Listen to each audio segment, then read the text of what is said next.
নমস্কার বন্ধুরা, আজকে একটা ছোট্ট ভিডিও করছি। আমি কোনো ঠাকুর দেবতা নিয়ে বাজে কথা বলছি না, তবে মনের একটা ছোট্ট আবেগ বন্ধুদের সাথে শেয়ার করছি।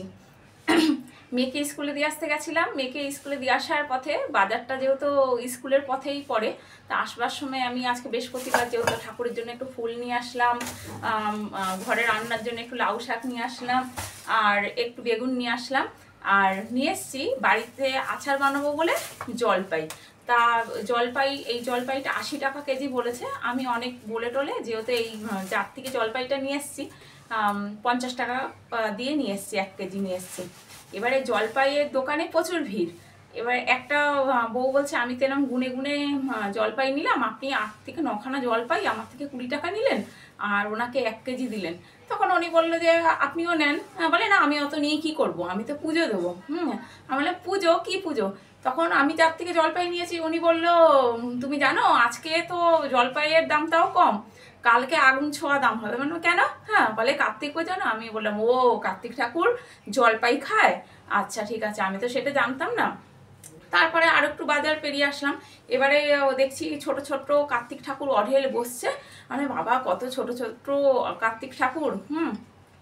তা কার্তিক ঠাকুর আবার দেখলাম অনেকেই নিচ্ছে, বেশিরভাগ অল্প বয়সের ছেলেরা নিচ্ছে। অনেকক্ষণ আমি দাঁড়িয়ে দেখলাম। আর এবারে দেখছি যে প্রত্যেকেই বাজার করছে আর হাসি মুখে বলছে, কালকে কার্তিক ফেইল্লা গেছে, পূজা করতে হবে। তা আমার একজনের সাথে আমার দেখা হলো, তার ছেলের নতুন বিয়ে হয়েছে। এবারে তার বাড়িতেও কার্তিক ফেলেছে। এবার মানে ভাবছি মানুষের রুচি আর মাইন্ড, মানে মানসিকতায় এখনো কত নিচুতে আছে, যে কার্তিক মানে রাস্তা, মানে ঠাকুর। আমরা যদি সন্তান হিসাবেই দেখি, তাহলে আমরা রাত্রির অন্ধকারে কেন ফেলে আসবো? যে অনাথ আশ্রমে যেমন কি বলে, যেই বাচ্চাদের আমাদের পালন করতে ইচ্ছা করে না, সেই বাচ্চাদের যেমন করে আমরা রাস্তায় ফেলে আসি, সেমনভাবে রাত্রির অন্ধকারে কারো বাড়িতে গিয়ে কার্তিককে ফেলে আসে। আরে ভালোবেসে তুমি দিনের বেলায় কার্তিক ফেলো অথবা লক্ষ্মী ফেলো, আর কার্তিক ফেলার মানে এইরকম মানসিকতা আসবেই কেন? তোমার যদি কার্তিক পুজো করতে ইচ্ছা করে, তুমি বাজার থেকে কিনে নিয়ে এসে ঠাকুর নিয়ে এসে বসাও, দীর্ঘদিন পুজো করো। আর এতই কি ছেলে ছেলে ছেলে ছেলে মানুষের এখনও করা উচিত?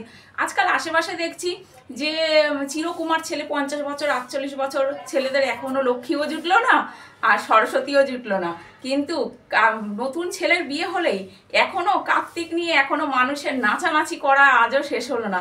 আরে ভালোবেসে তোমরা লক্ষ্মীকেই বরণ করো না, সরস্বতীকেই বরণ করো না, দেখবে তোমাদের ঘর কেমন আলো করবে। না হলে তো ওই কার্তিক যেমন ময়ূরের মধ্যে ঘুরে ঘুরে বেড়ায়, সেই রকম তোমাদের বাড়ির সন্তানরাও ওই রকম ঘুরে ঘুরেই বেড়াবে। ভালোবেসে একটা সন্তান, মেয়ে সন্তানই হোক আর ছেলে সন্তান হোক, মানুষের মনে একটা রাখতেই হবে যে সন্তান যেমনই হোক সেটাই ভালো।